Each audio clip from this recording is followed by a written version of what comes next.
Welcome to a Trucker's Mind podcast. I'm Eddie McGee. It's your boy K Things. We're back, man. Episode 263. Yes, sir. Let's get right into it. Today, obviously, we're recording on a Friday, so I'm just going to preface everything with that because we usually record on Sunday and we release it on Monday.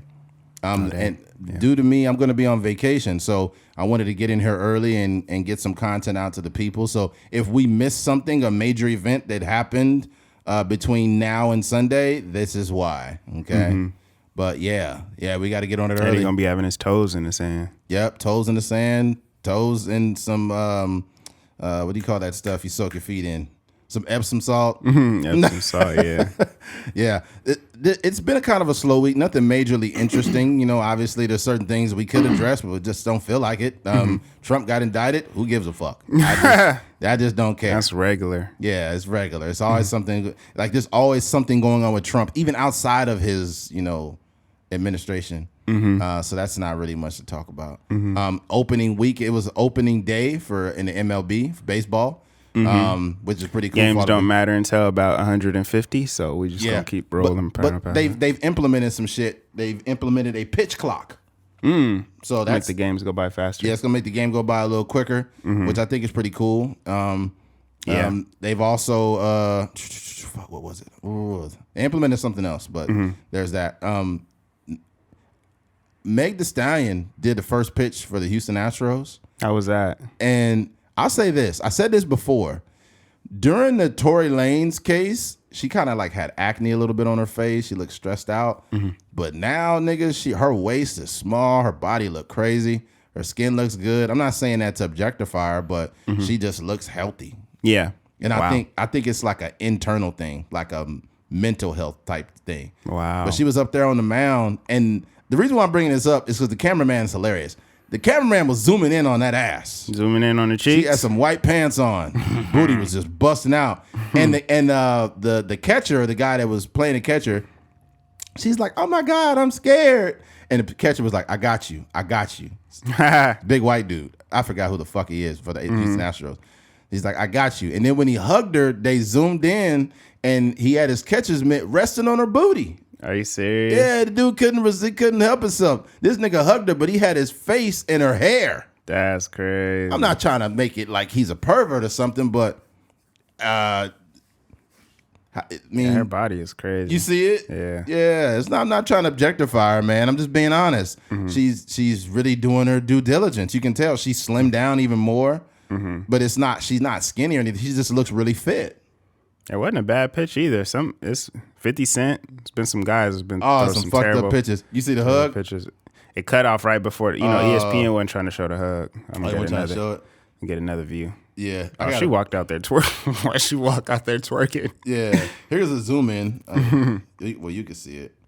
Like he hugging her. You see here. He hugging her, but his mid is resting on her booty. Yeah. I don't think he could have had his hand a little higher, but I don't really see it as perverse. He probably didn't mean to do it because he's much taller than she is. Yeah, it was pretty quick too. It was just a little quick hug. But he did have a hand on the cheek. Nah, he had the hand on the cheeks. That nigga was cuffing them cheeks. It's unfortunate. Sometimes if you're giving a girl a hug with a big booty, you don't know where to get. Sometimes your hand. He was treating them cheeks like a ground ball. Yeah. He was treating them cheeks like a bunt. Yeah. He's trying to seventh inning home stretch that ass. Oh, man. That's crazy. That nigga's trying to get some peanuts and Cracker Jacks. Take me home to the big ass. Hey, mate. I never seen this comment, but I just thought about it right now, and this is genius.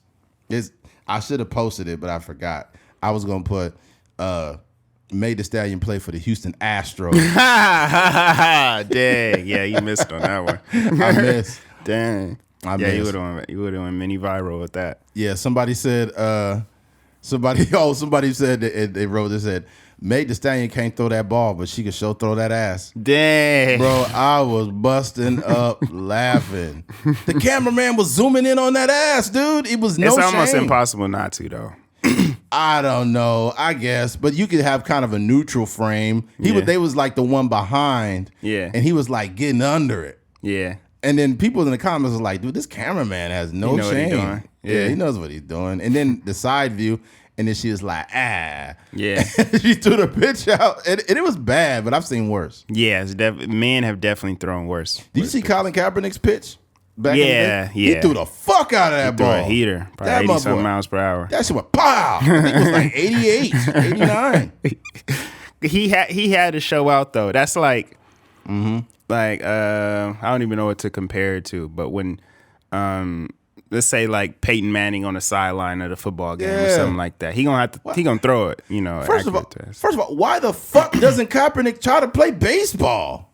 I mean, we watched this show. He didn't want to play baseball. I know he wanted to play football, but dude, but he could. I mean, pitchers. What is he? 30? He like your age or he's a little younger than me. Yeah, I'm 38. He's like 35, mid-30s probably. Yeah, so. Pitchers, they can play till they in their 40s. Mm-hmm. Yep. Let me see. How old is Colin? That's curious. I think he's got to be 35. He might be older than 35. Nah. 35. Yep. 35? Damn. Mm-hmm. 3 weeks ago, Colin Kaepernick calls out adoptive parents racism as he promotes. People just like running with a headline because he put in there he loves his parents, but you can have certain internal biases that you don't realize.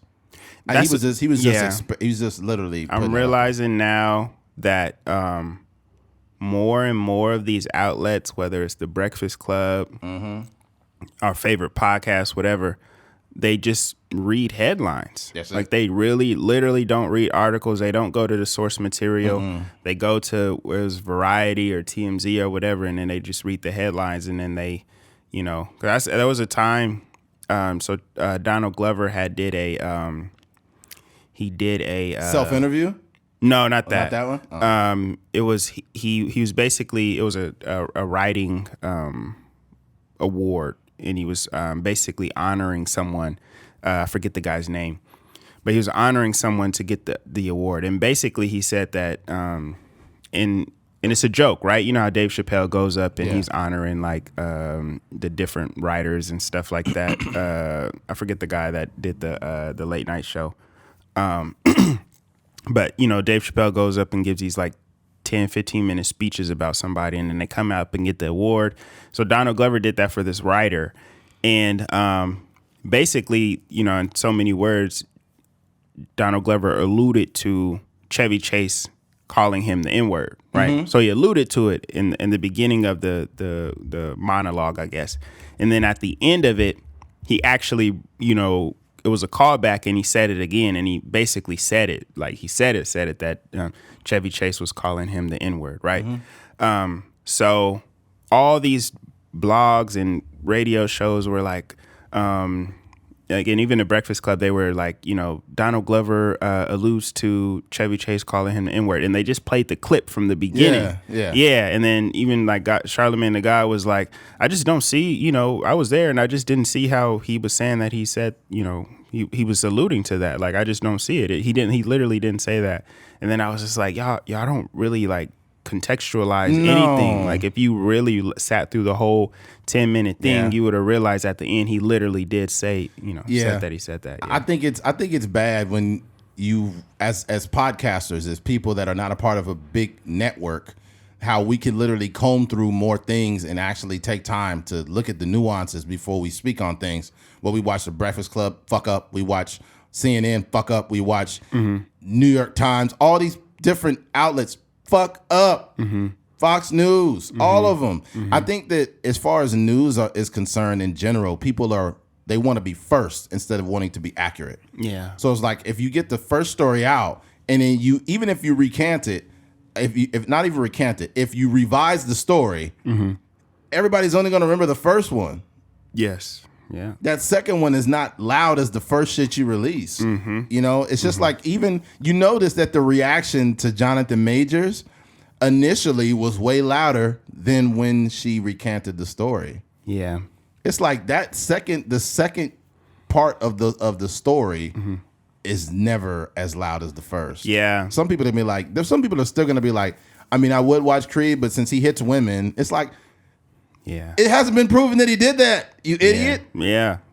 So watch it until we know the results. It's like, it's ignorant. But yeah, anyways. Let's get to the topics, man. Recently, there was a freeway shooting on I-5, man, and unfortunately, I was stuck there for 10 hours afterwards. Freeway shooting leaves truck driver wounded, forcing 10-hour closure of the northbound I-5 at Grapevine. That shit was fucked up. I've never had to wait that long due to a non-weather related issue. I was so fucking livid. Oh my God. Anyways, northbound lanes of Interstate 5 at Grapevine closed Monday night because of a shooting investigation by the California Highway Patrol. Officials said, according to the CHP, the shooting happened around 7:30 p.m. on the freeway and left a semi-truck driver wounded. We got calls of brandishing on the freeway, which is someone brandishing a firearm at a truck driver that turned into an altercation, which ended up in the truck driver being shot. At this time, the wounds are non-life threatening. CHP information DC Williams told 17 News Monday night.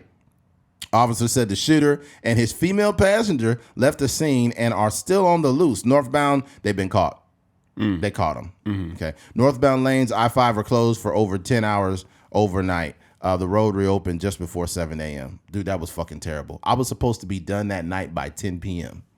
Like literally, it was like 8 when they closed it down. I was there probably 35 to 40 minutes after it happened. Mm-hmm. And oh my God, I was just like, what the fuck? Anyways. What do you just sit there? We're just stuck. All the drivers, we all are out of time. The reason why I have an issue with them closing it for 10 hours is because all these drivers are going to be out of time because you shut the fucking freeway down for 10 hours for an investigation, right? And then you're going to have the nerve to pull us over and give us a fucking ticket for driving without hours. Mm-hmm. That's not right. I have empathy for the driver that got shot, but I don't think that's okay because as drivers, we're expected to deliver our loads. And a lot of the drivers there, I guarantee you, the ones waiting on that hill, oh man, easily 85% of us had ran out of hours. Mm-hmm. All those trucks up there, we all had ran out. So you just pull over? Well, that's what they tell us. Legally, you have to pull over. Motherfucker, what if I don't want to pull over? I want to go home to my family. You guys shut this shit down for 10 hours. Mm-hmm. And mind you, I didn't give a fuck. I put my shit on off duty and I still ran my load because my load was in Bakersfield. I'm from Bakersfield. So I said, I'm still going to deliver my load of gas and then go home. Mm-hmm. Right? But they could have stopped me and said, well, I understand that you're out of hours, but legally you were supposed to stop the truck. I'd be like, dude, fuck you. Mm-hmm. You guys made my shit run out. Mm-hmm. So I really want to, and people might say, well, you don't know what they have to do during an investigation. You shouldn't speak on that. I can speak to the CHP's ineptitude. Like, due to the CHP's ineptitude, you have a bunch of drivers and people that probably had to take a shit. Bro, I had to shit so bad by the time they was done. I had 10 hours worth of shit in my bowels, man. I was so pissed off. Mm-hmm. Yeah. But here's how we're reeling it all in. The truck driver got shot, and it was due to like a altercation off the freeway. And the reason why I felt like this was important to bring up was due to the fact that we have to stop being so reactionary. Sometimes people will do something wild in traffic, and I was blowing air horns at people. I'd be on the phone with Keith, and I'd be like, man, what the fuck? And I'd be blowing my air horn at people and mad. Mm-hmm. But you have to learn not to do that because you don't know how somebody else is going to react to it. Mm-hmm. Right? You don't know. You don't know. You don't have the ability to know how someone's going to react. Right? Even if they're doing something crazy. On the way over here to the studio, I was driving 45 miles an hour in a 45 zone. Some dude was driving like 70 miles an hour. And because I got over to the lane, he's blowing the horn at me and drives around me. Imagine if I flip that guy off. Mm-hmm. And he's like, oh, fuck me, and pulls a gun out and shoots me. Mm-hmm. When you see people doing crazy things on the highway, just assume that there are wild things connected to those behaviors. Yeah. A motherfucker that thinks it's okay to go 70 into 25, don't engage that person. Yeah. Trust me, it's not worth it. Mm-hmm. You're not gonna, you flipping them off and you telling them, hey, what are you doing? They're not gonna see you do that and say, you know what? Actually, you're right. I'm gonna slow down. Yeah. Let them drive off. Let them drive crazy, man. Some people looking for that too. Yeah, they want it. Yeah, they waiting for somebody. This is like the guy in the club that's like me mugging everybody. They look for conflict. There are some people, why do you think Karens exist? Why do you think these people exist? Because they're looking for conflict most times. And what they're not getting from their life, they will make you pay for it. That is literally all it is, man. Yeah. Just try your best not to be reactionary, because if you are, you can get shot just like this driver. I don't know the full story. All I know is there is nothing in the world worth you getting shot on the freeway. Mm-hmm. Yeah, there had to be some sort of altercation, you know, and a lot of times, like, you know, Eddie could speak to this, like when you got a big truck and you know, at the end of the day, what's underneath all of that is you're probably concerned about the safety of everybody on the freeway. Yes. But this stupid person driving in this They don't give a Nissan fuck. Altima or whatever is just zooming around everybody. And then that's how we communicate in the cars, you know, blowing your horn or whatever the case may be, and that probably just pissed him off. Yeah. And so he whipped out his gun. And what kind of truck was what was he carrying? I don't know what he was. I don't know what he's hauling, but I just know that there's no reason why a truck driver should be shot. But Yeah. I also think that as a driver, you need to be more patient than anybody on the road. And I'll say this: I've been seeing a whole lot of shitty, terrible truck drivers. I've been seeing truckers that zoom around cars. I've been seeing guys that do illegal maneuvers on the road and things like that. If you don't have patience, get another job. Get off the road. Seriously. If you're a truck driver, you have to understand you're considered a professional driver. I've seen professional drivers, and they've gotten worse. I've been driving for 8 years. And when I started, I seen some shit, but now it's worse than ever. You got more low-skilled truck drivers now than ever in American history. Because they're handing out CDLs like candy to some of these motherfuckers, and they suck. It's not enough drivers. Not enough skilled drivers. Like, I actually give a fuck about my job. No, I'm saying like it's probably more loads and more stuff that needs to be hauled than there are drivers. So That's they true. Just giving people. And we're also not considering how many skilled drivers are retiring. You got guys that have been driving for 35 years that are retiring that actually took pride in being a truck driver. You know, you got guys from the 80s that are retiring. So you got a lot of older guys that are out of the truck, and you got these new motherfuckers that are too busy TikToking on their iPhone than, you know, being safe on the road. Like, when you get into a truck, that's a whole nother level, man. You need to do proper pre-trips, proper post-trips. Check your tires. Make sure they're not low on air. Check your load. Make sure you check your service lines. Check your glad hands. Make sure the connection between the fifth wheel and the truck is there. I literally seen a guy the other day, and his fifth wheel, you know how the connection part in the back of the truck there? It was so dry. You're supposed to put fifth wheel grease on it so it could connect and slide properly when you're making turns. That shit was so dry, it was orange with rust on it. I'm like, motherfucker, if you don't put some fifth wheel grease on it, it looked like he had hot Cheetos spread all over the fifth wheel. Like, this is ridiculous. And these are the guys that are driving too. So it's a collaborative effort to do better. But getting shot on the freeway, it's inexcusable. I will say this though too. When you don't have control over your life, things like this are gonna happen. If you're a guy, everything's going wrong and you got a divorce and you lose your job and all of this, and you don't know how to internally deal with these issues, all it takes is somebody cutting you off in traffic before you shoot them. Yeah, they're just bringing their life to the I-5. Yeah, they're not that mad over somebody cutting them off. It has everything to do with what's happening outside of that isolated incident. Like, when a dude at the club want to pull out a knife and stab you, it's not because of you accidentally stepping on his foot and telling him you're sorry. It's because he has so much rage inside of him. Maybe he can't get no girls. You know, some dudes that are mad because they can't get no girls. Yeah, and mad at the dudes getting the girls. Mad at the dudes getting the girls, and they mad at you, and they want to fight you. It's crazy. It'll be like, I don't know if this happened to you, or if you probably notice it. Like, there'll be a dude that probably really likes a chick, and she's not reciprocating, and then that girl just gravitates to you and starts liking you, and you notice that dude popping up, like trying to be noticed or trying to be disrespectful, and you're like, what the fuck is going on? I don't even know this guy like that. And it's because you're with the girl that he likes. And instead of him seeing that and going to fuck off, he's like, fuck this shit. Fuck this guy. But the crazy part is sometimes they don't even realize it. Like, they be so ingratiated in the furiosity or whatever you would call it, that they just mad, just hating. Yeah.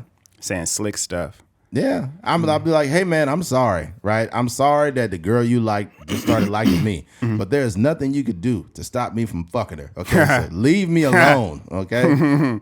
Yeah.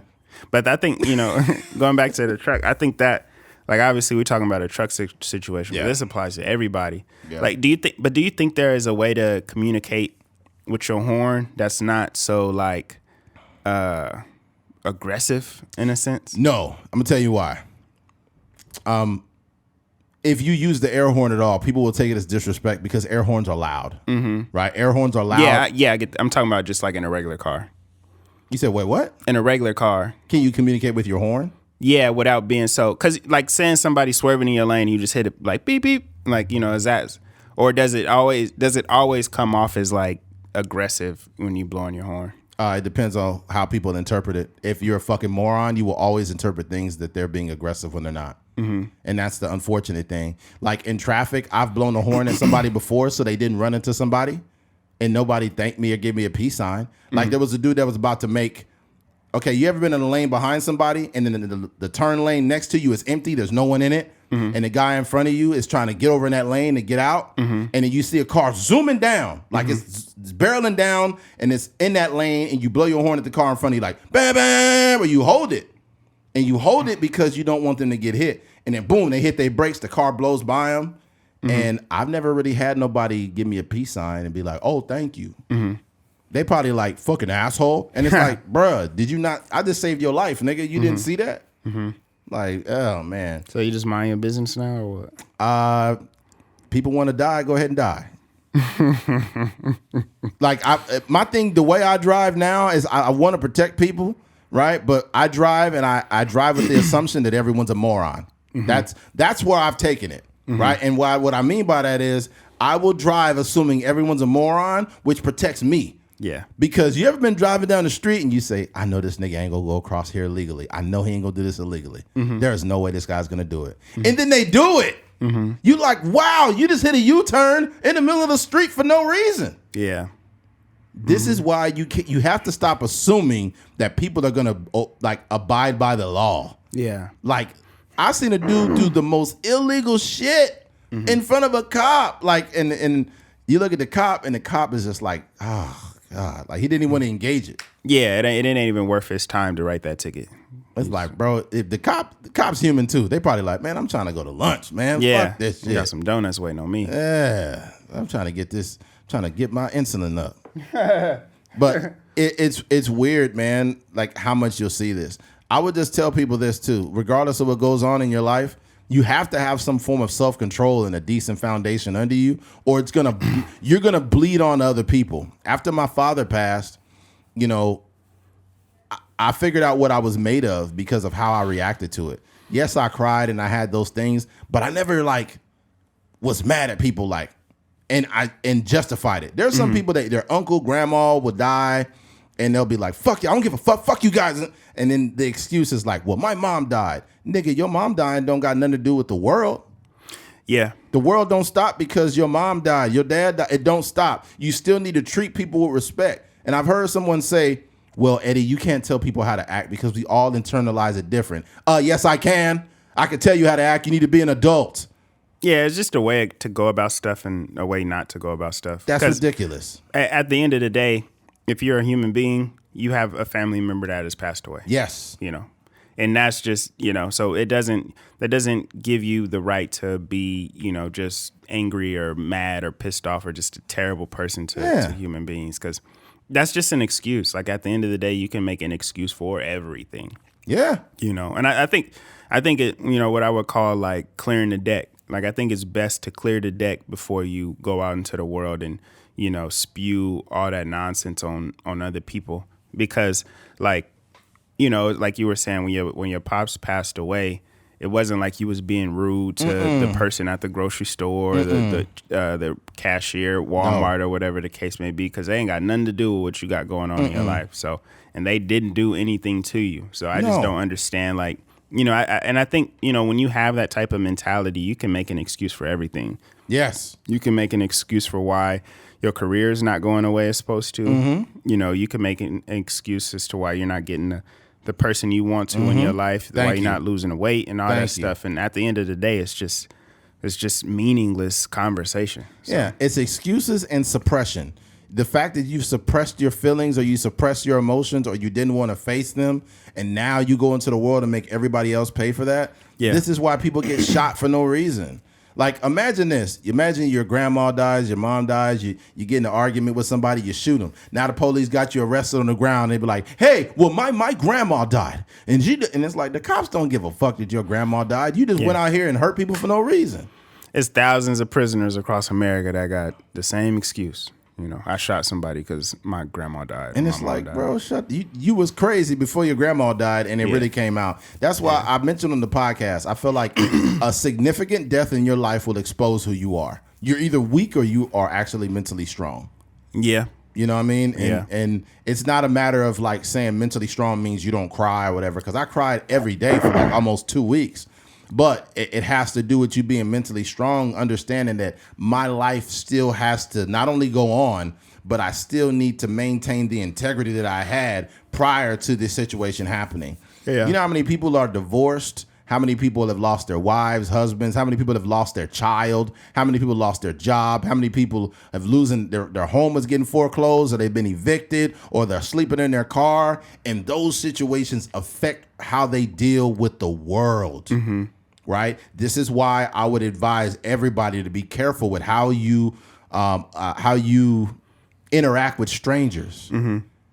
Because, dog, I'm telling you right now, do not assume that they supposed to be okay with you. Like, well, what's your problem, man? Mm-hmm. Like, even that, what's your problem, man? Nigga, you just reminded them of what all their problems were. Yeah, I'll tell you. My wife cheated on me with my best friend. I lost my job. I'm low-key suicidal. Like, these are real world problems. And we sit here and act like people aren't dealing with these things when we react to them. Like I said before, even Keith told me, like, hey, watch how you like the road rage stuff, man. And I got better at it. I've gotten even better at it. Mm-hmm. I don't even remember telling you that, honestly. No, you just said watch out, like basically reacting to people that way. That was good advice. Shout out to Keith. Yeah. Keith thinks he knows everything. There was a guy, I remember I was in LA. I was coming back with a load. This other occasion might have been about 2 months ago. And there was a dude that was like, you ever seen somebody like slide through lanes? Mm-hmm. Like they'll be in a fast lane. They slide all the way over. Slide all the way over illegally. Get off on the exit or something. Yes, and that's what he did. He did it right in front of me. Mm-hmm. He did it right in front of me, and I blew my horn. And when I blew my horn, like, what the fuck? Because sometimes you react like not even in a visceral way, but in like a way like, oh my God, why would you do that, right? Mm-hmm. And I blew my horn like that, and the dude, like, once he got off the ramp, he wanted me to see him, so he slowed down and just was like, fuck you, fuck you. And it's like, bro, you just did this dangerous stuff, and you are telling me to fuck myself? And then still do dangerous stuff. So what does that tell you about people? Anybody who would do a maneuver like that and assume that that you're the problem, that's the type of rationality that they're working with. Don't engage these people. You have to reverse engineer your brain that when you see somebody doing something so crazy, just assume that there are multiple crazy things attached to that person. You have to be crazy to slide from the fast lane all the way to the slow lane and get off on the exit. I'm talking about he might have been a few feet in front of my truck. Yeah, I think you want to just... in those situations, just stop and really take your time with, you know, how you want to go about handling that situation. Mm-hmm. And a lot of the times, like, you know, we have these impulse reactions, but, you know, when you're able to like slow time down or slow your brain down or just breathe, then you'll have a better reaction, which is just not reacting at all. Or maybe like, you know, just take that time to thank God that you're alive and, you know, he's an idiot and, you know, he may not be in the next few, freeway visits or whatever, but yeah, I think it's just important to, like you saying, you kind of like we're humans that are designed, like our life is designed early on in our beings, right? So by the time you a teenager, you probably the person that you're going to be for the rest of your life. And you know, it takes a lot of work, you know, to when you in your 20s and 30s and 40s to really like reverse engineer all of that stuff that you got handed to in your life. So Yeah. You could do it though. It's not impossible. It's not impossible, but you have to not be full of shit, and most people are. Let's call a spade a spade. Most people don't feel like they need to work on themselves. Most people don't feel like they're wrong. All of it. I've went back situations in my mind 4 or 5 months ago and was like, oh, I was wrong for that. Yeah. Right. And I do that because it's not even being hard on yourself, or what they call it, self-deprecated or whatever, self-deprecating. But for me, it's more or less, I do it because I want to be a better human being. I want to be not only for myself, but what if I get married? I don't want to be the guy that's not being accountable. I want to be, the best way to be a leader is to be accountable. Yeah, for sure. You have to be accountable. And that's how you do it. I think that replacing that impulse, like I think over our lifespan, we've never replaced the impulse. Like when something happens to us, like, what are you doing, bro? And you'd be like, hey man, don't talk to me like that. Like, replacing that with, whoa, is everything okay? No, it's facts. You know, and that translate everywhere in life, you know. So when you have kids, or you know, when you dealing with your parents, or whatever the case may be, you could take that same level of patience. Yes. Even in a relationship, you could take that same level of patience, and you know, instead of reacting to the trash not being out when your son was supposed to take it out, you say like, hey, this is important for you to take out the trash. Like you got to pull your weight around here. I'm the one that's paying for the bills and stuff like that. I work all day, but it's important for you to, you know, to contribute to this household because you live in here for free. Yeah. And then it's better than just whooping your kids, or, you know, just yelling at them for playing the game versus taking out the trash. So. Yeah, a lot of times, I don't know if you guys can relate to this, but sometimes if your parent came home from work or something and they're fucking pissed off, and it could be something so small like you left a dish in the sink or something small, and they're yelling and screaming at you, and you don't know what's going on. There was nothing wrong with you. Your parent just hated their life, and they used you as an outlet because they hated their life. That is all it was. And I think that when you don't know what that means when you're a kid, you're like, what are you mad at me for? I don't know. And then they're like, don't you question me. You get in there and you do it now. And it's like, now you're yelling at me? What the fuck is going on? Yeah. Right? And it's just based on the fact that people don't know how to comprehend their own lives. So they can't even comprehend that, look, I'm yelling at my child because I hate my job and I hate my life. Yeah. So being as that's the case, you know, I need to stop doing this. It's not my child's fault that I have to work 18 hours. I think it works both ways though, and it's not necessarily saying it's right to yell at your kids, but sometimes, as you know, you don't really have the understanding as a youth, but you also, if you reverse that, you know, that point of view, and you're like, yo, as a kid, my mom, dad is working all day long, and they ask me to do X, Y, and Z, and I'm in here playing the game. It's like, that's just a bad look. You know what I mean? So you could see, not necessarily absolving the yelling and whoopings and stuff, but you could, you know, once you kind of get older, you see like, yo, because I can remember times where my mom would be like, hey, like, make sure you turn the air, especially in Bakersfield, it's hot as hell, but make sure you turn the air conditioner on when you get home or something like that, because, or put the meat out, or what, you know, any of those things. And then I would forget, and it would just be like, she would just be so mad, but not mad where she giving me a whooping, but it's like, I had one job and I I botched it. So the problem with that though is the only way you have that level of comprehension is by having life experience. When you're a kid and you're playing video games and you're going to school and you're eating the school lunches and you're trying to date that cute girl, and like your brain is in a whole different fucking world. Yeah, you just focus on pussy. You're focused on pussy and video games. If your mom told you like, hey, take the pussy out of the freezer and put it in the sink, so that pussy would be out every day. Yeah, oh my God. You be eating pussy every night. Turn the pussy on when you get out there. You're like, all right, mom, I'm gonna do that. Yeah, don't forget to download that pussy video game that you get. You would never forget it. You would never forget it. Yeah, that's how parents got to do it. Just replace whatever whatever the chore is. Take out that pussy when you get to the house and set the trash. Yeah, wouldn't have to tell that nigga twice. But it's just your level of comprehension of the world is a lot different when you're younger, and it's not that you're disrespectful or you're dismissive. It's that your brain's not on that. So I think as parents. They have to do a better job. They got to have more patience than the kids. They got to have more patience, and they need to be able to explain things. There's this coach that I follow on TikTok, and I think what I love about him is how he explains himself through things.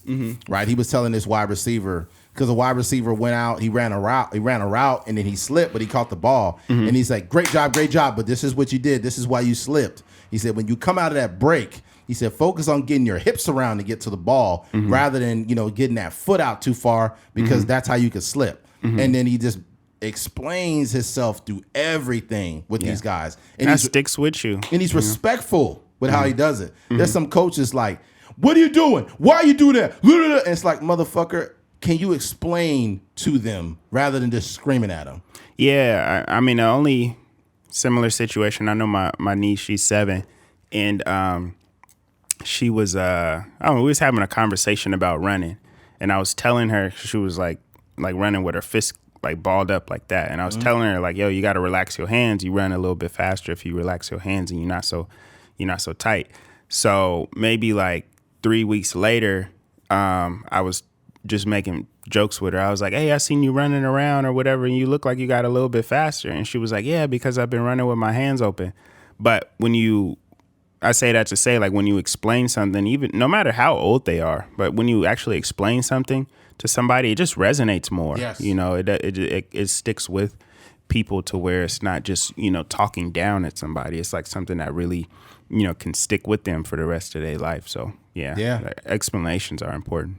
Yeah, definitely. I'm not sure we made it there, but no, I was talking about the parent stuff. But yeah, sometimes parents can take things out on you, and it's based on them not having control, and it's no different than us as adults. A lot of times we replicate those same behaviors, and I'm tying this all in with the I-5 shooting because this is where it ends up when it's not resolved, right? You will have somebody do something crazy to you and flip you off, and you're just confused, like, motherfucker, why are you flipping me off? What are you doing? When you engage that, you become that person. So that's why you have to be careful. You have to be careful. You have to be cognizant of everything you do. Yeah. And it's tough. It's tough. Even it could be like, even we talked about, it could be a conversation with your wife or your girlfriend, whatever. Like, you have to understand, if your girl is just, let's say you've been together 4 months and she just starts yelling at you and you're like, what the fuck is wrong with you? What you do is you have to learn how to engage that better. It's not okay for her to be yelling at you, but you have to learn to engage it like, hey, is everything okay with you? What's going on? Talk to me, And then if they mad at that and they want to storm off and get mad, don't chase after them. Let them go out that door. Let them collect themselves. And then you have to learn how to speak in like a respectable fashion.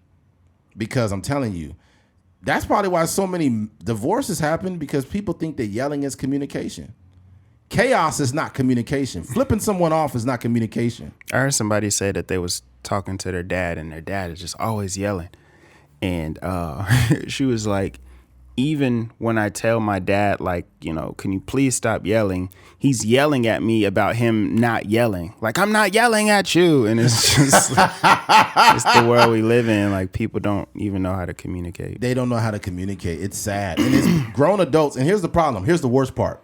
When people have communicated through rudeness, when they've communicated through yelling, when they've communicated through cutting people off when they speak and being just unkind to people, that becomes their language. And then they don't find a problem with their language. And now by the time this person's 40 plus years old, they don't have a problem with how they speak, and they're going to die being a piece of shit. Yeah. I know a ton of people like this. If you ever talk to like an older person and you'll be like, hey, Bam, are you using this? Well, I'm using it now. I don't see the problem. And you're like, ma'am, I just asked if you were. Well, if I was, I would have told you. And it's like, to you, you've appropriated this, but this is not kind.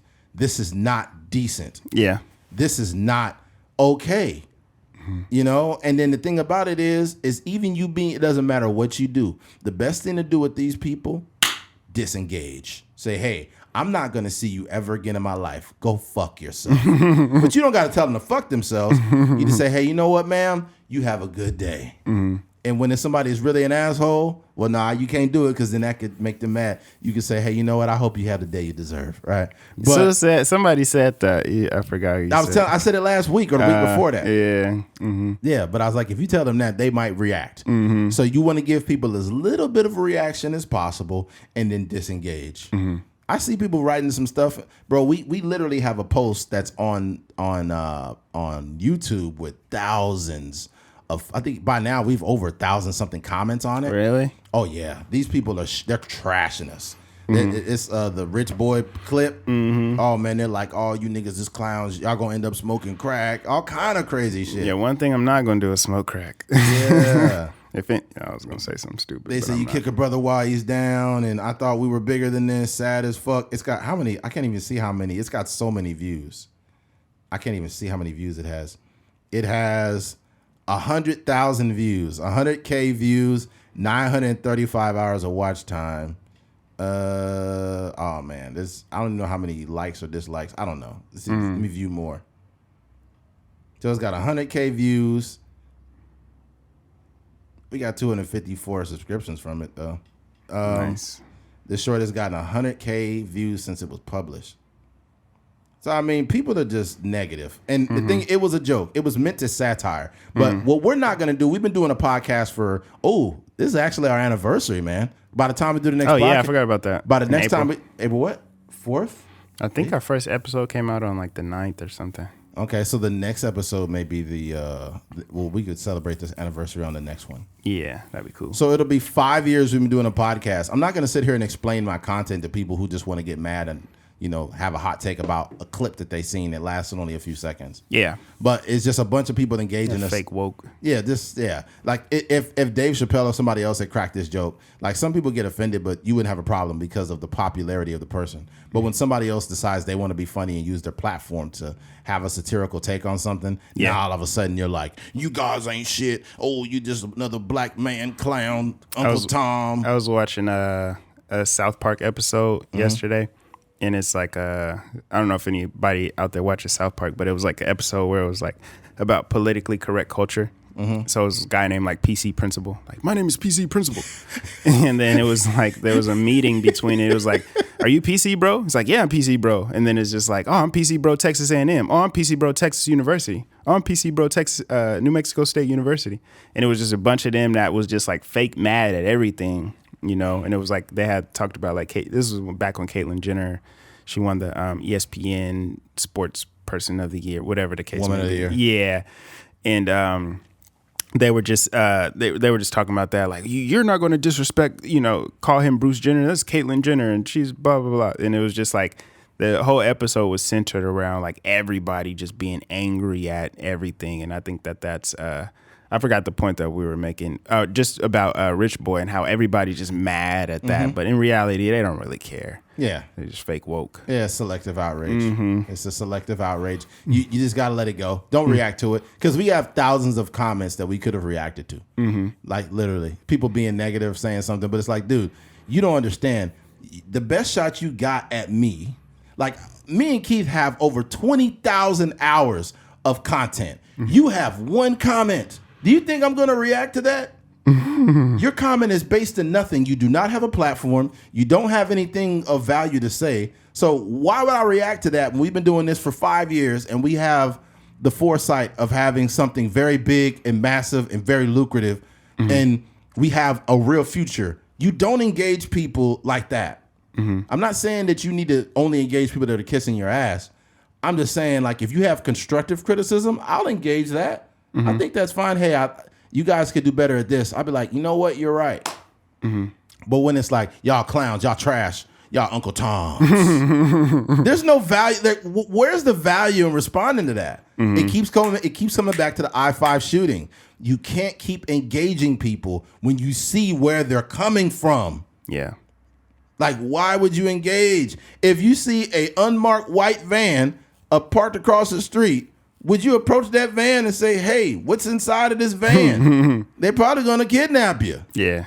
So you understand. Take your manhood. Yeah. Yeah. You don't want nothing put in you. Don't go to that fucking van. But I'm just saying, when you can see something and from the outside looking in, it doesn't look great, don't engage it. Just don't. That shit will end up somewhere you don't want it to go. Yeah. Right? So before I beat this point down again, we can go ahead and move on. Yeah. All right. Switching gears. The school shooting. Recently, there was a school shooting in Nashville. absolutely just another terrible. Was it Nashville? No, let me see. Yeah, it was in Nashville. Nashville, yeah. The media has gone, and we got to talk about this. We're going to talk about the overall shooting, but this story here is just wild to me. It says the media was more concerned about misgendering the Tennessee school shooter. It says, Are you PC, bro? yeah, where the fuck is the story? What the? Oh, it's a video. They didn't touch the article off. Ain't this a bitch? Anyways, I'll explain my way through it. Basically, there was a shooting recently in Nashville, and the person that did the shooting was a trans woman, correct? I don't know. Yeah, I didn't know that. This is news to me. Really? I didn't know that. No, dude, it's right here. Hold on. Let me pull it up. Yeah, it's a trans person. Julia Hartley Brewer. Why? Oh God, it's just some right wing. What I don't like is the very right or liberal stuff because it's never sensible. Gender activists. Here it is.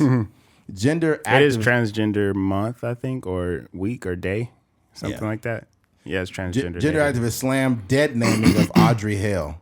The New York Times and CNN have issued corrections after misgendering the perpetrator of the Nashville Christian school massacre and failing to use her preferred pronouns, Audrey Hale, a woman whose LinkedIn profile states she prefers the name Aiden and pronouns he and him, gunned down. So it was a trans man. Okay. Right? Well, all I can say, if it's a trans man, trans woman, black, white, fuck you, you piece of shit. You went into a school and shot kids. I don't care about how I need to gender you. You're a piece of shit. Your pronoun is a piece of shit. Fuck you.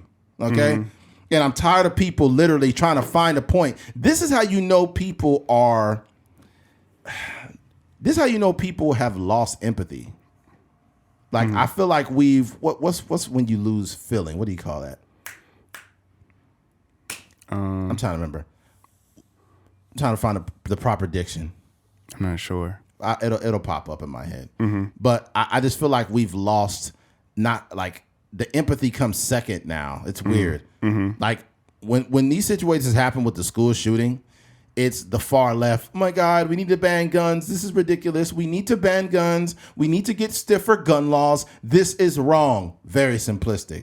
People on the right wing, oh my God, they want to blame guns for everything. This doesn't make sense. So you got one side that's literally like, we need to stiffer gun laws because it's under your liberal script that this is what you need to say when you really don't know shit. Then the people on the right, they will look for any reason to defend guns, right? But I exist in the middle, so I will say this. First of all, the misgendering thing, ignorant. That's a very liberal talking point. Doesn't make sense. Is people on the right very quick to just jump out in front of it and talk about guns before they talk about the people, which is annoying. I'll say this. This situation is no different than... I have the short answer first. The short response first, the long one second. If you go to McDonald's every day and you gain 70 pounds, that's your fault or McDonald's? That's yours. They're going to blame it on McDonald's, though. That's what the whole supersize me stuff was about. Can't do that no more. They already been sued. All right. If you get into a fucking car, you get into a Toyota Tundra and you drive into a brick wall, is that your fault or the car's? It's yours, right? So I feel like we're misusing things and blaming it on other shit. Like, guns have existed since the beginning of this country. There has not been mass shootings prior to the influx of social media. Like when a mass shooting happened in 1999 with in Columbine, we were all shocked. Like, the idea of going into a school and shooting people was so rare that we were like, fuck, oh my God, I can't believe somebody went into a school and hurt people. Why would they do this? But you notice, as we became more technologically advanced, school shootings became more prevalent. Because we have more access and we're misusing the vehicle, which is social media. We got more divorces. We got more fucking surgeries, BBLs, lip injections. People are more insecure. More men are killing themselves. We've consolidated too much shit into this phone. And this is why more mass shootings are happening. The fact that we are misusing the vehicle. We're misusing the vehicle, which is affecting us internally, and we're making other people pay for it. Didn't we just talk about this with the I-5 shooting? This is the same shit. Mm-hmm. The fact that we don't have any self-control and that we get online. What do we just also talk about? The guy that's mad at you because you're getting a girl that he didn't get. Mm-hmm. Don't you think that when a man is watching y'all take pictures together on social media and he wanted that girl, do you think that he don't want to kill you? Yeah. This is what's happening in the real world. We got a world full of people that want to hurt themselves and they want to hurt innocent people. Mm-hmm. And the fact that we have too much access to each other, and we should never be able to do our taxes and look at porn on the same device. That don't make no fucking sense. Tax that ass. We going from TurboTax to jacking off in 5 minutes. This shit is wrong. And people will say like, well, that's very simplistic, Eddie. Why would you think that these two things are connected? Because they are, motherfucker. That's why. Mm-hmm. We're doing too much with one thing. And we're watching this happen because like they've literally infiltrated everywhere. I think this is a person's last cry for help. Not even cry for help. This is a cry for attention. Yeah. Like and the person was transgender. I don't even know if they wanted to be trans or not. I don't know. Maybe this was like something they was doing for people to notice them. I don't know. But what I'm not going to do is, and this is what I'm not going to do. I'm not going to use this as the time to slander trans people. I'm not going to do that. Yeah. Because that's not helping nothing. Yeah. I think one thing that I forget the guy's name, but you sent me the TikTok where he was talking about the shootings. Yeah. And he was saying that the way we can stop the news cycle, is just, stop bringing attention to shooters. Yeah, stop, and focus on the children, but they're making freaking conversation surrounding like whether this person was misgendered or not. Yes, this is a murderer. I made that point literally over 2 years ago. Mm-hmm. And I think I made that point when we were doing a podcast from my house. Mm-hmm. Like, you got to stop making these motherfuckers popular. Mm-hmm. They're like all these guys that all these people that commit these crimes. The Virginia Tech shooter, the Asian guy, and then all these other people. Like their name is being like put in the papers forever. Yeah.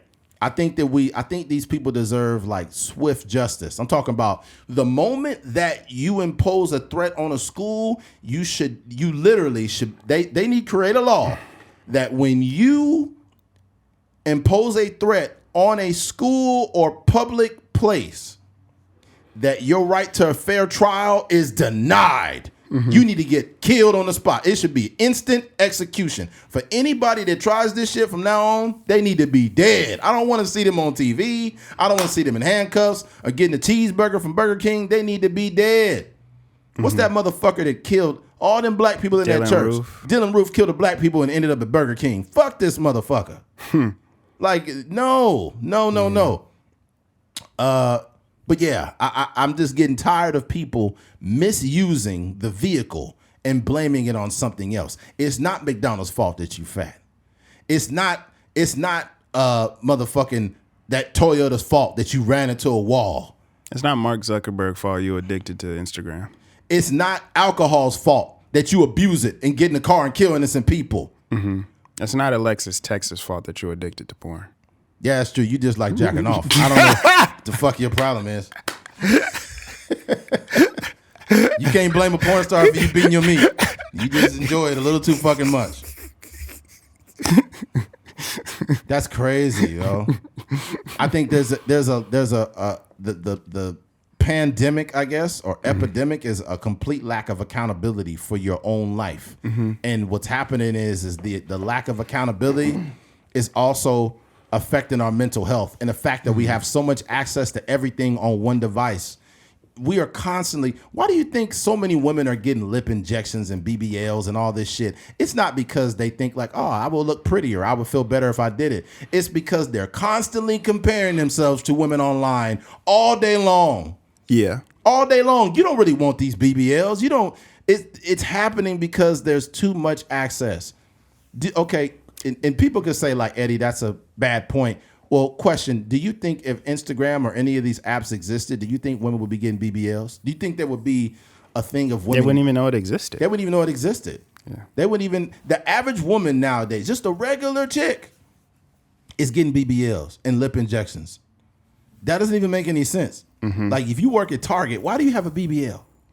Doesn't make you got a BBL to stock towels? Like this doesn't make any sense. Yeah, you got a regular job. It's because it's this not just social media. I'm not blaming social media. I'm blaming us as a society. We're misusing the vehicle that is social media or actual vehicles, alcohol. We're misusing McDonald's. We're misusing all these things, and we're blaming those things instead of ourselves. We don't have a gun problem in America. We have a people problem. People are the fucking problem we've always have been. There literally have been people that thought it was okay to use others as slaves. That's a people problem. And it's annoying that when you keep seeing this, all you see is liberals and conservatives bickering on the internet, and there are zero solutions. You think that imposing stiffer gun laws is gonna help? No, nigga, they're just gonna shoot you with a different gun. This is ignorant. You can't have gun control. We got too many guns here. It's too many guns. Too many. And what's gonna happen?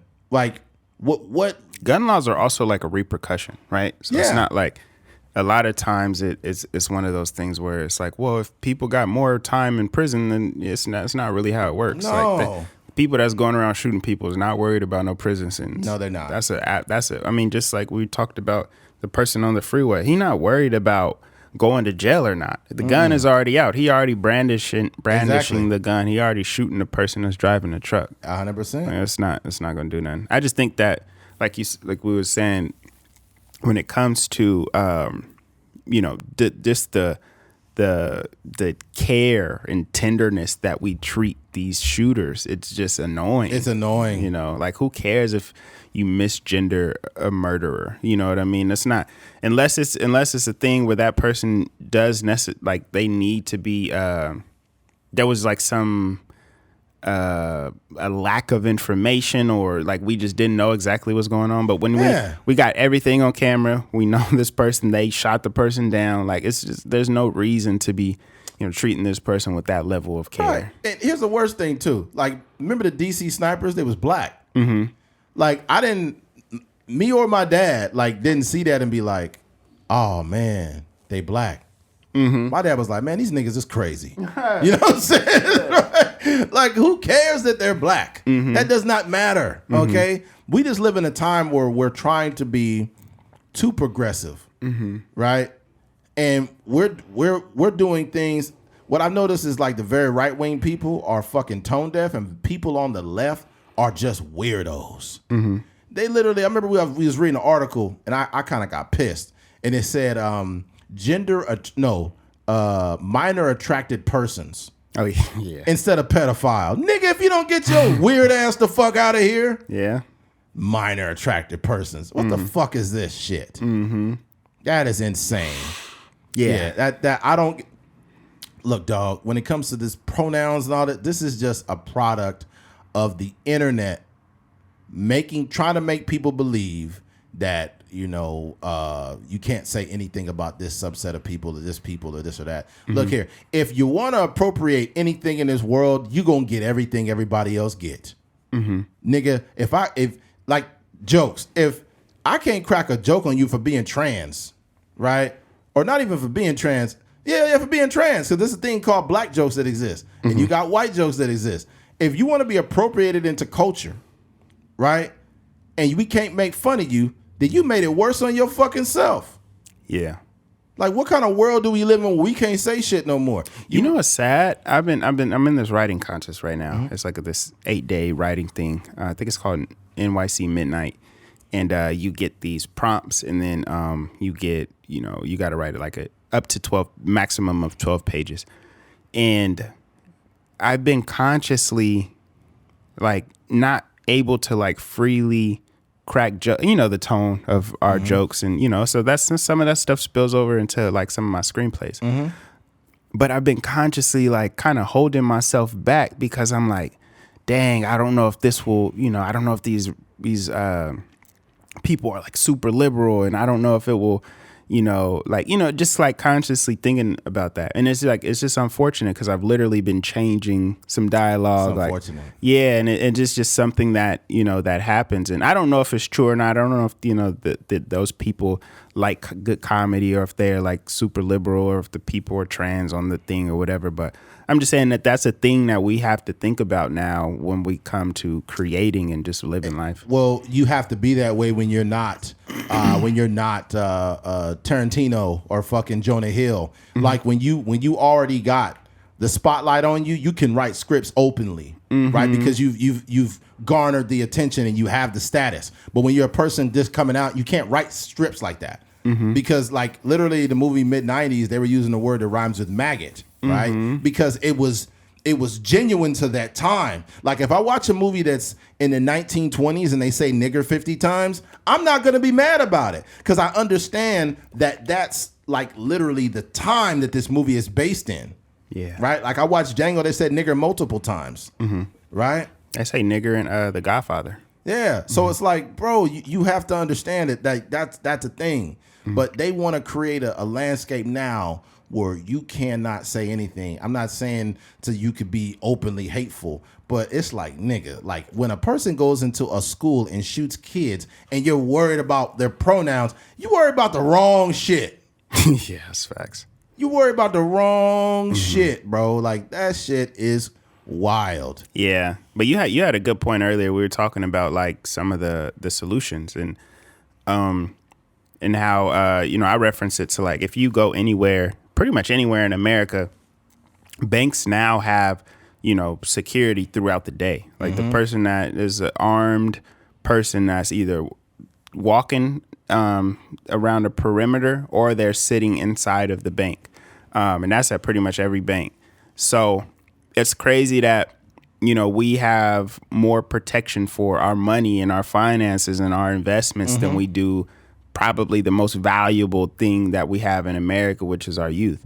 And, if we were talking about like a campus supervisor or ex-military guys, a lot of the campus mm-hmm. supervisors that I grew up with are like ex-military guys that they just, or maybe they former, I don't know, whatever, MMA, whatever the case may be. But they just have that mentality already. There's the one in particular that we both, that was one of our campus supervisors when we both was at Kern Middle School. And he's like the perfect person, ex-military guy. I think he was in the Navy or something like that. But if he had, the proper reinforcement or the proper ammunition, guns, whatever the case may be, and that same person walked onto one of our campuses, it would be like, especially if he had, like you were talking about, almost like a Ring camera or a Vivint type of security thing, a feature where if a person like that, in Nashville situation were to shoot the thing off, it would have like the brake, like on the Vivint thing, they have like a brake alarm, and it'll go off if a glass is shattered or a mm-hmm. loud thing, right. Whatever, and then that just immediately alerts him. He goes straight to the door, and then he gunned the potential shooter down. So what needs to happen is this. What needs to happen is they need to stop calling the police and relying on them to get there in time because they will never get there in time. These mass shooters rely on they rely on the lack of timing of the police to do what they need to do. All they need to do is get in there and hurt a couple people. That takes 15, 20 seconds, mm-hmm. right? What needs to happen, Walmart, movie theaters, any place with a capacity over a certain amount of people needs to have a undercover, basically an undercover employee where they're employed by the company, but they're not a police officer.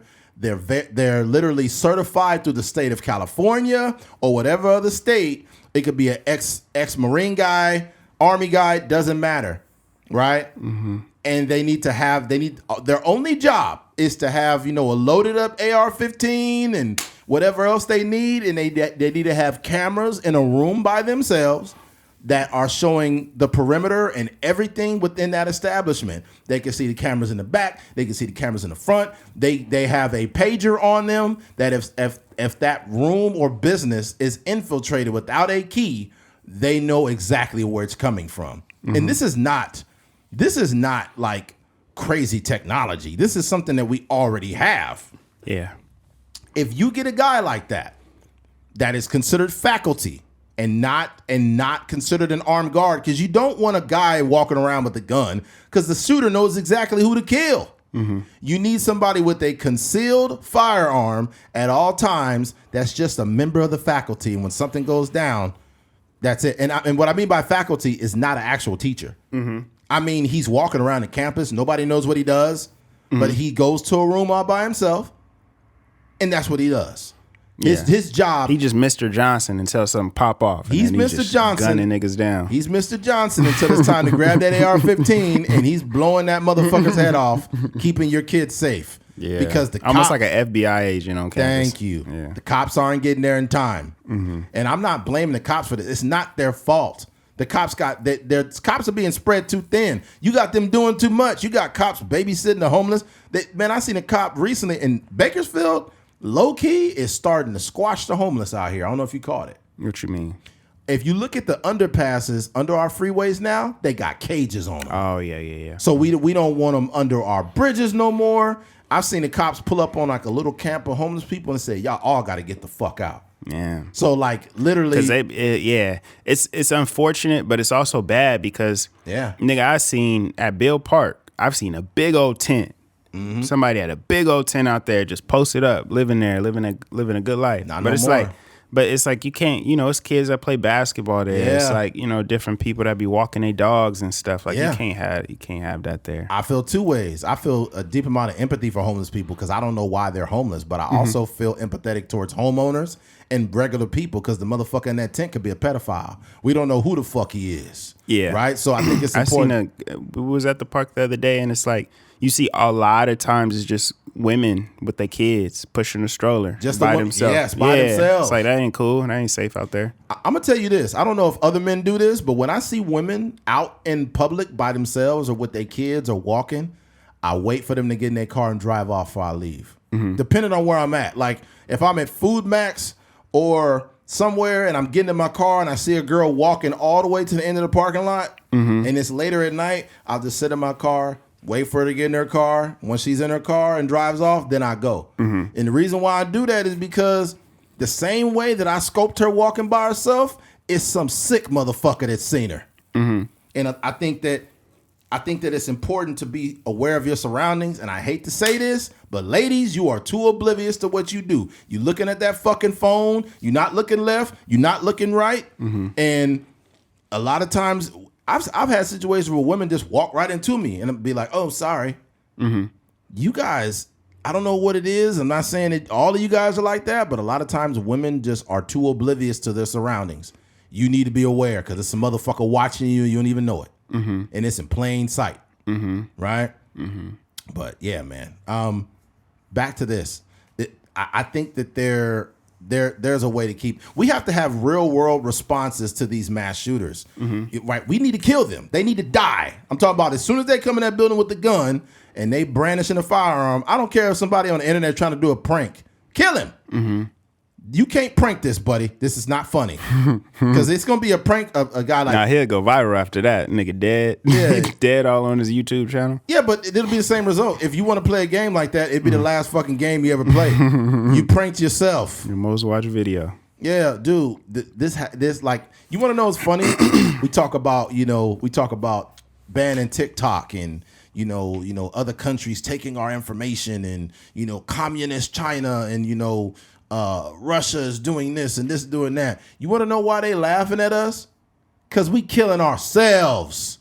We going and building and shooting our own citizens. You think that China don't see us doing this and all these stories that pop up every fucking week of us doing this? They're crazy. Let them go. They're crazy. They kill each other.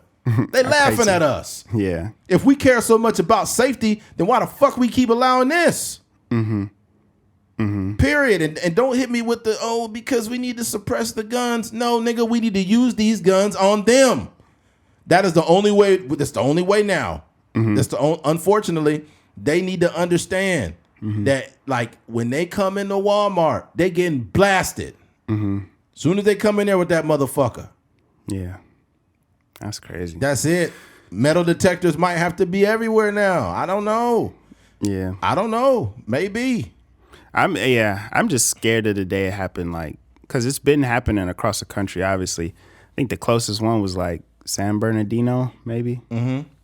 But it's you just never know, man. Like it could happen to. Well, I know that there's a bunch of people that are not going to say it, but a lot of people are concealed carrying illegally in California and everywhere else where it's not legal. Mm-hmm. I could tell you right now, if I'm out with my family and I see these mass shooters, I'm going to put one in him before he put one in my family. Mm-hmm. If I'm out with my wife and my kids and I keep seeing this shit happening, I guarantee you right now, even at probably Bakersfield High School, that they, somebody sending their kid to school and in the pickup truck is like, hey, leave a shotgun inside. Don't take it out. Leave it in there. Mm-hmm.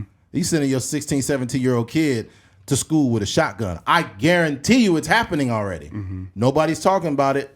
Yeah. Right? But I'd rather shoot you and go to jail for illegally having a firearm than you hurting me and my family. Yeah. Give me the jail sentence. I'll take it. Yeah. You probably get a couple months. Probably. Judge will put you a slap on the wrist. He's like, does he have any priors? Okay, all right, let's give him some community service. Yeah, he'll give you a hug in the background. In the back, yeah. And be like, look, you can't just go in shooting people. Like, that was a good job. We got to get together at the fire range sometime. He invite you over for dinner. Bro, if you're upstanding, judges won't admit it, but I bet you if you're an upstanding citizen with no priors, no criminal history, you know how to really shoot a firearm and all of that, after he gives you your little sentence or whatever the case, he'll probably tell you like, what we're going to do is after a year and a half, we're going to expunge everything. You're not going to have it on your record anymore. They're going to get everything off. Yeah, you'll be a real hero. You'll be a real hero, bro. But back to what I was saying. We got to start shooting these people, man. I said it before, right? Not a popular response to the nonviolent people. We need to pray. And it's like, the prayer is fine. I think prayer is I consider that like a positive affirmation, right? But prayer never stopped people from being evil. Evil exists. We know that. Yeah, it's demons out there. Yeah, they on demon time too. They sure is on demon time. Running into schools with kids. Yeah, you can't pray that away. You gotta kill these people. They need to be shot. Period. And here's the fucked up part. And this is gonna sound fucked up, but I'm gonna keep it a buck. What would you rather do? Would you rather this person go in and they get apprehended after killing a bunch of kids, and then they get the death sentence, right? And then they get lethal injection, in which comes out of our pockets. So as taxpayers, we paying to kill this motherfucker. Or would you rather have him shot on the spot? I don't want to spend $2 on this fucker. That's facts. Yeah. I don't want to spend no time. Or we could just give him... Because you feeding them. Right. But actually, I don't know. It kind of evens out because the labor that they be doing in prison is like, they be getting, 5 cents a day. Man, look. Instead of lethal injection, just give them 5 Popeyes biscuits with no water. You're stupid. You just gonna say that. I can't breathe. I can't breathe. Like, yeah, that's right. Take that biscuit. No, you can't have no honey. Don't put no honey on that biscuit. Eat that biscuit just like that. Eat it dry. A Popeyes biscuit will fucking kill you, man. What else is dry like that? That's just like suffocate you. Okay, there's some things. No, them school lunch fries, them little crinkly fries they be having. Them motherfuckers dry. If you eat too many of those, nigga, that mug get stuck in your esophagus. Yeah, them school lunch fries ain't normal. Them motherfuckers got baking powder in them or something. I don't know what's going on. Damn. They got cornstarch in them. There are very few things in this world more dry than a Popeyes biscuit. Very, very few things. Yeah. But Popeyes biscuits up there, fuck. Oh, there's some other shit. I can't think of it now. But there's some stuff that you eat it and it's kind of like you got like a delay. It's like it's sliding back, but it's not quite going through the esophagus. I could literally remember eating them school fries and being like I might die in this lunchroom. Yeah. Yeah. And you got to crack open the milk real quick and then just try to wash it down. Man. That mug crazy. Yeah. Oh, man. What else is dry like that? Fuck. Ooh, if you don't put enough condiments on a Subway sandwich, nigga, that's problems too. Yeah. You don't put enough mayonnaise or mustard on it to help that shit slide down. Yeah. It's not gonna be a good time. I'll tell you that much. Yeah. Yeah. You know what? No, that's actually pretty decent. I was about to say one of them Raisin Cane's toast, but no, them is actually pretty good. The Raisin Cane's be cool. Yeah, Raisin Cane's is hit or miss to me. I'm not gonna front. Really? I've had Raisin Cane's, so I was like, nigga, this is actually really good. And other times I'm like, nigga, why this place still open? I think for me, I've only had good experiences there. It's I don't know. Yeah, I never really had that where it's like, dang, this is trash. Yeah, Raisin Cane's is decent. I say it's what I've had a couple of, it's decent. It's not nothing to go crazy over though. Yeah. They need to stop making them. We got like fucking 3 or 4 of them now. Yeah, they all over the town. It's like, I feel like Bakersfield is a test market because they know we have a lot of fat people here. So they're like, y'all niggas fat. We gonna put all the restaurants over there. We have a Cracker Barrel. Do you realize there's only like 2 of them in all of California? Yeah. Fucking crazy. Yeah. Cracker Barrel, when I was going to college, it was Cracker Barrel was heavy out there. Really? Let me see here. Yeah, in like Texas, New Mexico area. Okay. It might be one in like Riverside or something. I don't know. I'm gonna look up Cracker Barrel. Let me put up locations.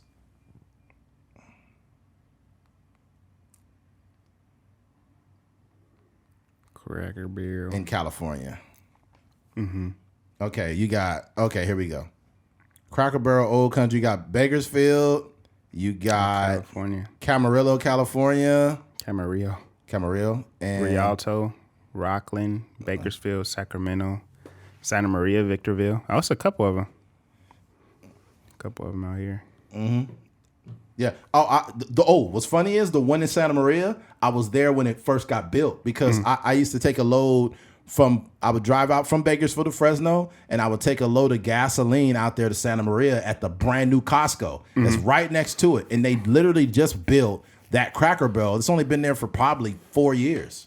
Yeah. Brand new, man. I don't even know what kind of food they make there. I think it's like old fashioned, like. Yeah, so I guess it's like, I don't know, calling it like Southern food in Southern kind of. Yeah. I seen they had like chicken and dumplings and shit. Dumplings? Yeah, they had dumplings. It was on the billboard. I've seen that. But yeah, I know they got it's like fried chicken, mashed potatoes, meatloaf, stuff like that. It's like that, the old, yeah. That's why I kind of miss home ec, man. Back when I was in not high school. I think they did have it in high school too, but back when I was in junior high, we had home economics where we had the food one. And we used to learn how to legitimately make food. We used to make cakes. We used to make motherfucking teriyaki chicken. We used to make all kinds of shit, bro. And like I was cooking a little bit before that. I used to watch my mom. My mom was a really, really good cook.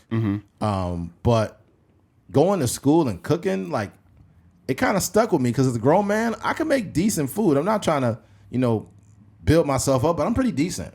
I make pretty decent food, man. And I think that came from me, not only my mother, but going to home ec in junior high. Oh, it kind of started. Some men are so pathetic, man. They don't know how to make anything. Yeah. Some guys just know how to make some top ramen. Yeah, sad, man. Chili dog. They mama been feeding them. Like I actually will like look. At least when my mom was cooking food, I would like kind of stand there, or my aunt's making stuff, I would stand there. Cooking is not that difficult. I make so many good foods all the time, man. Like actually yesterday I made some teriyaki chicken, but what I did is this. I took a little bit of teriyaki marinade and I got some thighs and I put them in the oven. I put them super low on purpose just so like the fat could like caramelize and melt off the thigh meat. But I put some teriyaki marinade on the chicken, put it in a pan, and I covered the pan in foil. And while I was at the gym, I let that cook for like 2.5 hours. It probably but I put 325. I put it for 325 for like a little over 2 hours. And boy, when I took that shit out, juicy. Oh man, I can't even explain. Like it wasn't tough at all. It was soft. It was just so good. And the flavor had went all the way into the meat. Had it with some basmati rice. That's fire. Man, that shit was fire. Ain't nothing like it, my friend. Yeah, it's just simple, man. Simple food. And like the couple things I've been eating recently is just like, ground turkey, chicken thighs, chicken breasts, tilapia, some salmon, just keeping it real simple. That's good. But yeah, man. Well, I think we've expired time on that. Yeah, I gotta go pick up my niece, I think, too. Oh shit! What time? Where we at? We got hour and 19 minutes on. Hour 19 minutes. Yeah. Well, it wasn't very long this week, man. Hey, man, we just trying to be consistent and give you guys some content, man. We have to do that. So I'm gonna enjoy my vacation, so you guys can go fuck off. All right. Yeah, exactly. Until I come back here next week. Next Sunday. But yeah, we'll be back Sunday for sure. I don't know, man. I don't know if there's nothing breaking that will make us come back this week. With nothing yet. If there's something super crazy, I don't know if it could. You might have to pull up, huh? Might have to put, depending on what it is, it could be like to let stories develop too. Yeah, for sure. But yeah, there's that. But yeah, if you made it to the end of this episode, man, we appreciate you. Thank you for listening to a Trucker's Mind podcast. I'm Eddie McGee. It's your boy K Fings. And we're out of here. Before we're out of here, make sure you head to truckersmind.com to purchase one of these hats. I'm wearing it. To purchase one of these fitted hats. Really nice quality. And also make sure you go to our YouTube channel. We are on YouTube. Subscribe to YouTube for the visual stuff. Yeah. Also Spotify, and Apple. Make sure you leave a review leave a 5-star review if you love it. Okay. Do that on both of those. And ATMPOD. Head on over to our Cash App if you felt we earned a donation. Yep. Of any kind. Yeah. Head on to ATMPOD at Cash App. Yeah. Okay, that'll be on the screen. Yeah, we need that. Yeah, we appreciate you. Yes, sir. I fucked up the ending. But we can run it back. Yeah, if you made it to the end of this episode, we appreciate you. Thank you for listening to a Trucker's Mind podcast. I'm Eddie McGee. It's your boy K Fings. And we're out of here. Peace.